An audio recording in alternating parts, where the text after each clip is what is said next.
வணக்கம் குருவே சரணம். இதில் என்ன மோட்டிவேஷனல் பார்க்க போகிறோன்னா, பெரியவங்கெல்லாம் சொல்லுவாங்க தனக்கு மிஞ்சி தான் தியான தர்மங்கள் செய்யணும், எல்லாத்தையும் வாரி வாரி கொடுக்காதுன்னுட்டு கேள்விப்பட்டிருப்போம்.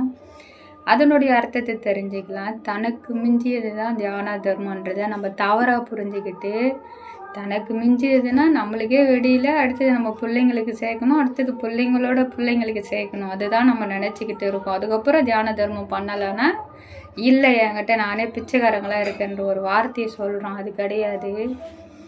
தன்னுடைய உயிர் போகிற நிலையில் தன்னுடைய செயலை மீறி தன் உயிர் போயிடும் அப்படின்ற ஒரு நிலையில், தன்னை மீறிய நிலையில் ஒரு கடவுள் சக்தி ஒருத்தவனை காப்பாற்றுது பாருங்க. அது தன்னை மீறிய தியான தர்மங்கள் கொடுக்கும்பொழுது தன்னால் முடியாத நிலையில் கடவுள் தன்மை தன்னை காப்பாற்றும் என்ற ஒரு அர்த்தம் அதுக்குள்ளே இருக்குது. சிந்திச்சு பார்த்து செயலை மாற்றுங்க. நன்றி, வணக்கம்.